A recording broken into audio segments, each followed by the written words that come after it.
What's up, everybody? Enjoy the Pew here. Today I'm going to be doing a video on my Smith & Wesson M&P shield. I'm going to break it down and give it a coat of Magpul Stealth Grey Duracoat to match my 300 blackout pistol that I just did. As you can see, weapon is clear, nothing in the magazine well, nothing in the chamber. Slide rack to the rear, takedown lever back. I'm going to take my small flathead, push down on the yellow rod that releases the striker, which allows me to take the slide off. Not going to be doing anything with the slide today. I might give it a clean up while we're in here, but for now, I'm just going to set this off to the side and we're going to focus on the frame. So, with the frame, I'm going to get me my roll of tape and give me a base to put it on because I don't have an armorer's block at this time. I'm working on getting one. First, I'm going to take, and I don't know if you'll be able to see it here, but right in here where the magazine release is, there's a little bar. That's the tension spring. So I'm going to pop that over to the side and out with a small flathead screwdriver. There we go. And that allows me to remove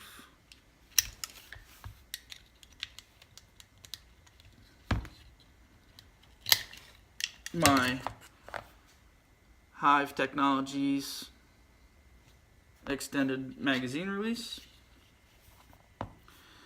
Now I'm going to take and remove my takedown lever with this. I want to work it. It's got a bit, there's a notch on the inside of this locking block that you have to line up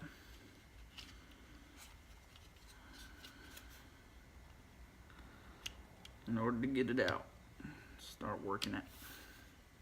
There we go. Got it lined up. Use my screwdriver here to pop it out. Make sure it's lined up on this side. There we go. Takedown lever's out. So now I have a roll pin forward holding in this locking block and a roll pin in the rear towards the top of the beaver tail holding in the slide rails in the rear. And then you have the trigger pin, which is here, and this can only come out one way. If you look, this side right here has a smaller head than the opposite side. So I have an 1/8 inch punch. 1/8 inch punch. I'm going to take with my hammer and now pushing the pins from the right side of the gun to the left. I'm going to tap these out.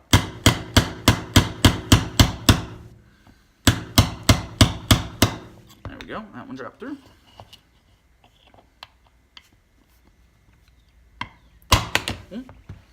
Didn't get that one too stable.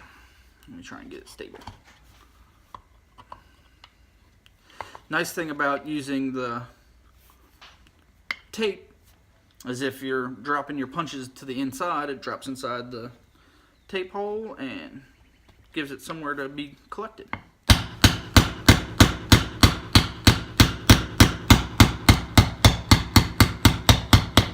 That one dropped out.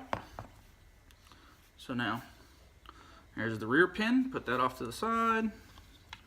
Put the front block pin off to the side. Now I'm going to easily push out this trigger. That just took a little pop. It slides out. Put that off to the side. So now take off my front locking block And with that comes out the slide stop lever. Pull out rear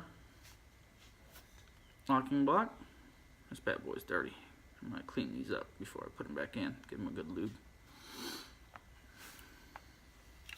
And my trigger bar and trigger shoe.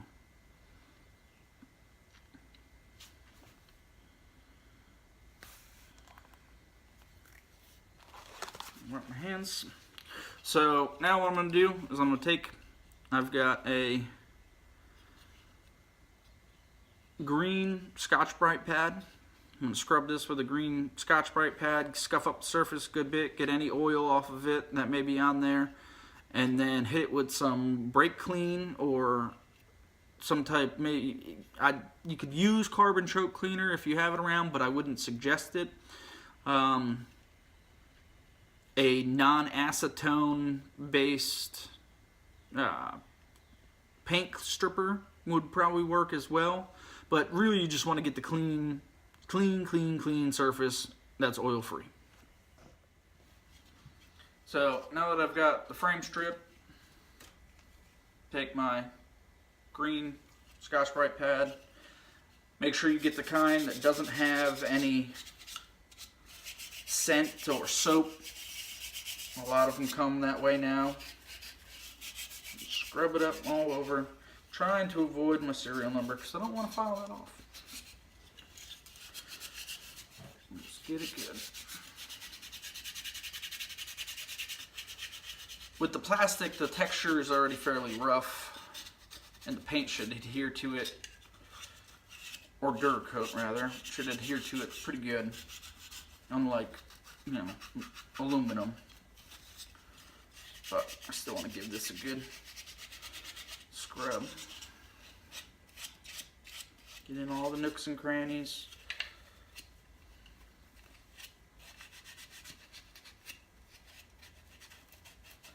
Up in the beaver tail, try and get that good.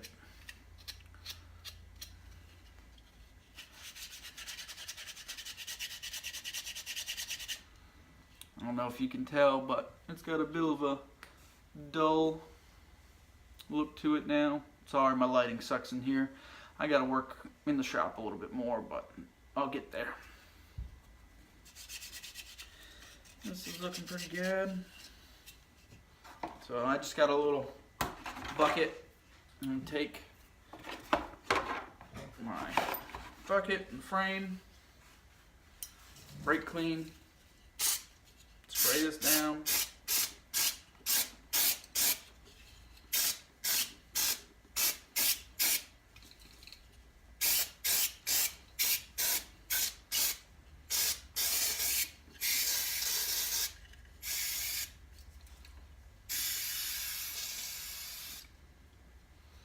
Look at that.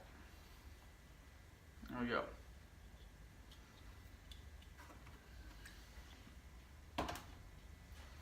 Now that I've hit it with brake clean, I've got a microfiber here. Actually, that's got some oils on it. So what I'm going to do is I'm going to take a couple patches.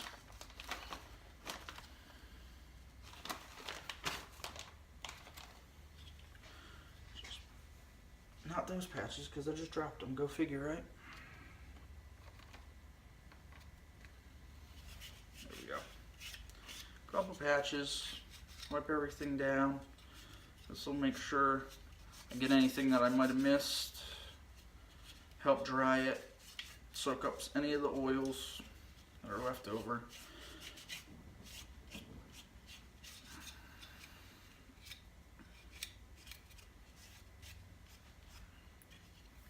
Alright. So, that's it done. Let me shake this bad boy out. Let it set. And I'm going to take it over here. I've got just a coat hanger that I hung from the ceiling. Light it on the coat hanger by the trigger guard. And I'll let it set there for a little bit, let it dry. Give it 10-15 minutes for all the brake clean to dry. And then I'll come back and start hitting it with some Duracoat. So Duracoat says that one can is good for 30 days after you punch the pin on the bottom. So once you punch this pin on the bottom, it releases the hardener into the actual pigment of the Duracoat. This I opened Sunday. So we'll see how it is 2 days later. Pick it up really good. Sorry for all the noise.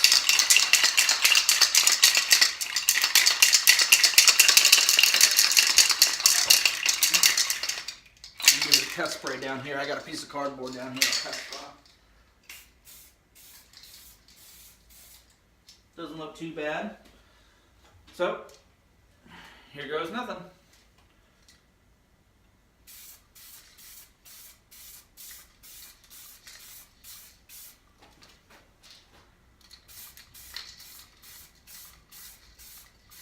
Coming out a little clumpy, but it's not too bad. It's not a real fine mist, but I'm keeping it about 6 to 8 inches away.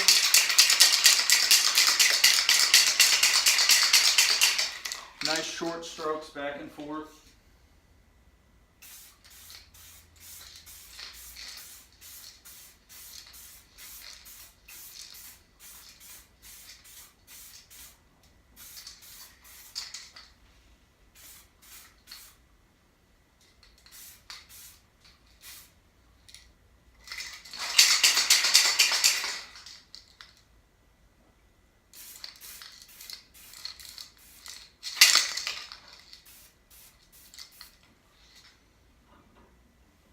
Don't worry about going too heavy on your first coat. You're going to come back, give it at least 2 to 3 coats. I did 2 on my 300 Blackout pistol and it turned out amazing. It all depends on the material. Now that we've got the first coat taken care of, I'm going to let this sit for at least 10 to 15 minutes. Come back and I'll check it, see how tacky it is. If you have a heat gun or a hair dryer, you can always hit it with hair dryer and that'll take any of the aerosol out of it, dry it out, speed up the drying process a little bit, but I'm just going to let it wait.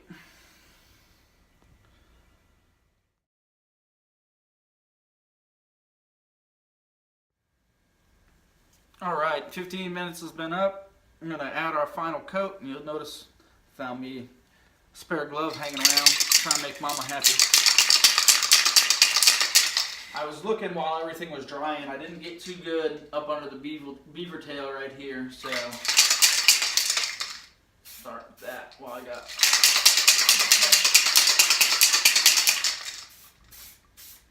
There we go. So these nozzles, you can change it so the spray is either vertical or horizontal. Right now, I've got it set to vertical line.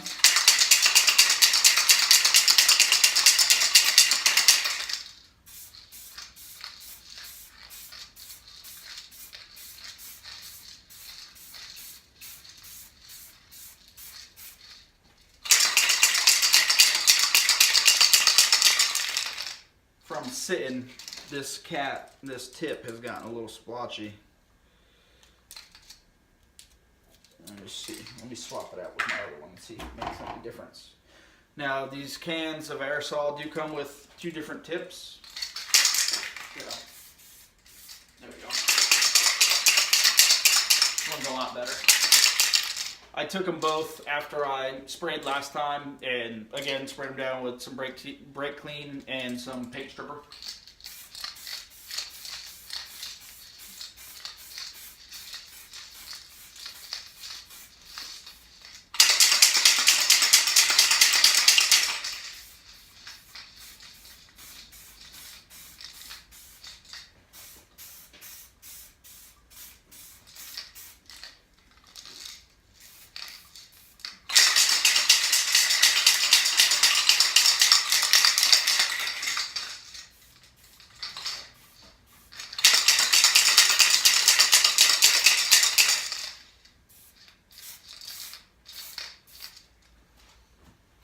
Try and get an even coat on everything. See everything that I missed.